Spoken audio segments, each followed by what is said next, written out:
Hello and welcome to yesteryear's Mac Edutainment, where today we're going to be rocketing through all the activities in Thinkin Things Collections 1, 2 and 3. Released on hybrid CDs for use on Macintosh and Windows operating systems, one of these activity centres is going to have been the first computer application that a lot of 90s kids ever used. I am one such example. Thinkin Things Collection 2 came pre-installed on the Family Performer 5200, and this was the first thing that a 5-year-old me ever interacted with on a computer, so there's some nostalgia for that particular collection for sure.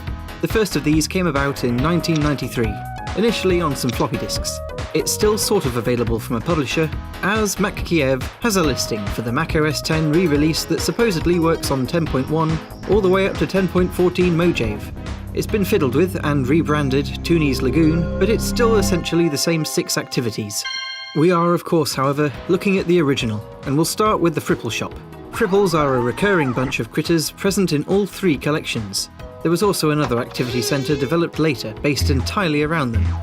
Fripple means something else now, so don't expect to find these guys in an image search. Anyway, the key task here is to satisfy the customer's demands for a Fripple with a desired appearance. The characters who knock on the door are all rather silly, Merci, and specify what they're after, or what they want to avoid. I want the Fripples. I like spots. Sometimes the accents kind of miss the mark. And big eyes. The user will then select the right one from what's available. They're all pretty varied in appearance, and then there's this one. Reckon that was deliberate? Activities like this have a difficulty slider to toggle the complexity of the task. Obviously it's for kids, so it's all fairly simple to me, although I didn't have any problems back when I was young either. Next up are the dancing shapes. The more creative activities all share a toolbar across the left and the bottom that contain all the tools to create various, dioramas? Among the buttons is one labelled Ideas, which displays a pre-made suggestion of what can be created with them. The shapes in this one move around and can be arranged into patterns, or in this case of what I did quickly, hurled around chaotically, making an absolute racket. I imagine this could have annoyed many a parent. The other creative tool in the first collection involves throwing dots around the screen, which expand and contract based on the background to give a sense of depth. There's not a great deal of scope for pattern making here. It's actually probably the weakest of these activities. Next is Oranga, who has a set of percussive instruments. The user can click them in an order, and Oranga can play back what they did. Making a beat with items on opposite sides of the screen isn't the easiest due to how much time it takes to move the mouse around. Oranga can challenge the user to repeat back what he plays. Can you play that? Turn the lights out to make this a listening exercise, and crank up the difficulty to make the sequences longer. Looney the Toon is pretty much the same thing, but on a xylophone. Now it's your turn. More from these two in the second collection. You can make a feathered friend.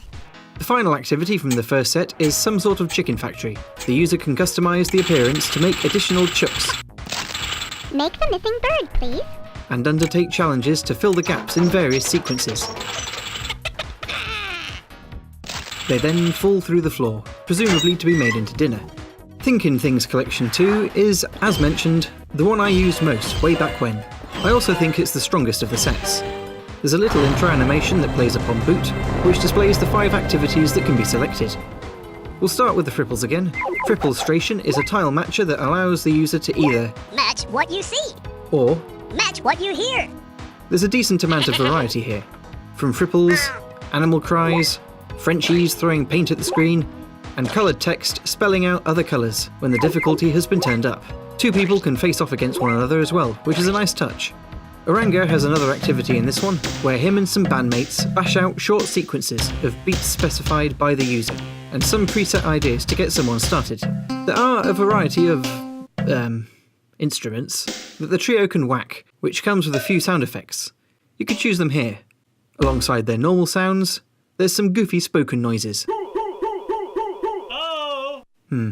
Aside from creating little rhythms, there's a guessing game which challenges the user to pinpoint the correct beat out of a selection that Oranga and company played. Click play and listen to us. It can also be switched to identifying the correct percussionist of a highlighted line. Overall, there's quite a lot going on here, and although these collections come with documentary files for the parents to explain what skills these things develop in youngsters, I haven't read it, but I'd like to think that Oranga and his band were probably a key part of the development of my own sense of rhythm and understanding of sound, 20 plus years ago. Here's Toony Loon again. Make a song or listen to one. For whatever reason, he got revoiced between versions of this. Make a song or listen to one. I think it's the only example of this happening. This activity has been souped up a bit from the previous collection, now able to attempt to teach the user how to play various tunes. Here's the first part. Broken up into chunks for easier digestion. There are some alternative instruments to do it on as well, and the ability to save your own tunes. Now, where have I seen this before?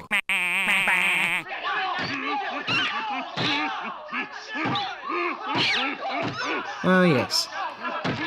The other two activities in this pack are the ones I used to spend the most time in. This one is based around shapes moving around the screen. The shape itself, and the colour, size, number and behaviour are all customisable.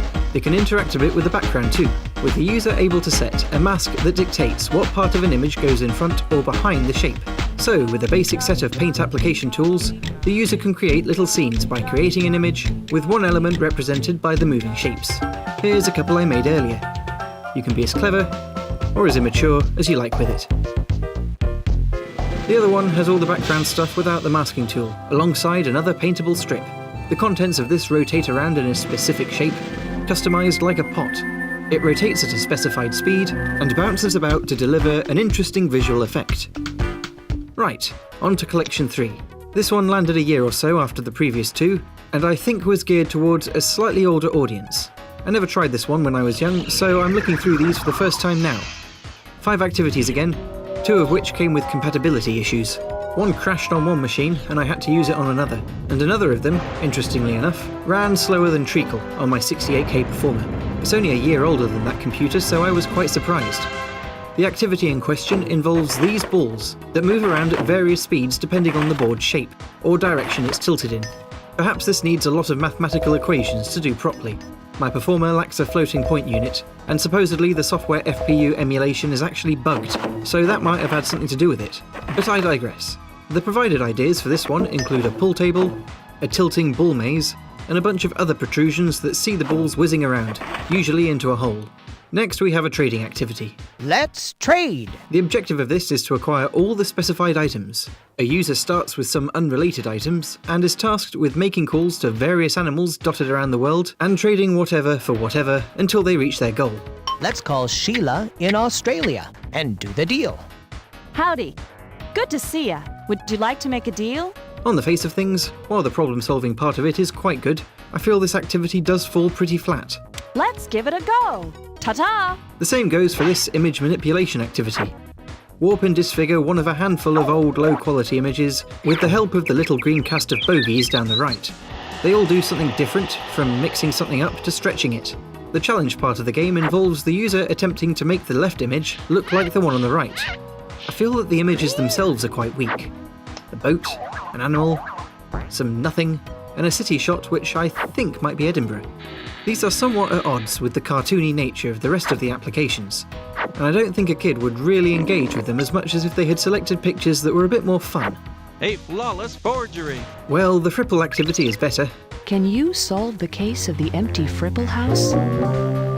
It's a surprisingly simple case.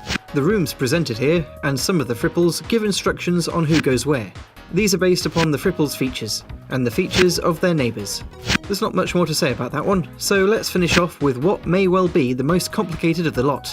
Now, most of you watching are American. At least, that's what my analytics tell me. So you may well be familiar with the concept of a group of dressed-up plonkers wandering around a playing field in some sort of sequence, making a racket, halfway through a sporting event. The appeal of this is completely alien to me. Halftime in my mind is a steak and kidney pie and a cup of bovril. Nevertheless, programming a halftime show is what you have to do here. The interface needs some explaining, which happens quite effectively with this button. The user has 3 different types of performer available, which are all programmed by dragging various commands into their timeline. Marking out where they walk can be switched on and off with a command, and repeating particular instructions can help get the performers to do more. There's only a set amount of space for instructions available, so a series of single steps and turns isn't going to last very long. Here's my attempt at something. It's a pretty neat way of teaching this. I remember in school we had to program a turtle to move around, and it only drew a very boring line. So not exactly what you could call fun or inspiring, but with this then, the speedy tour around the 3 Thinkin Things Collections is complete, and it's been quite fun revisiting the first 2 in particular. Between all of these, there are a wide variety of skills and capabilities that could be honed, and while I'm not sure what modern edutainment titles are like, they probably have a bit more visual flair, I can't really see them doing it much better. Downloads to these collections can be found on the Garden and the repo, as the hybrid, multi-format disk images that will work on old PCs as well as Macs. Don't expect to get them running on modern systems. I think then that running these applications is a pretty neat use for an old computer for someone with children, particularly if these were what they used at that age as well, so long as they don't keep taking over and playing it themselves. So that's it then for this edutainment edition of YYsMG. Maybe sometime in the future I'll do something similar with the other series of applications like this that I used back in the day. Millie's Maths House, Sammy's Science House, and I think there are a couple more, all taking place in a house. For more content on old games that can be played on old Macs of the 90s, check out some of my other videos.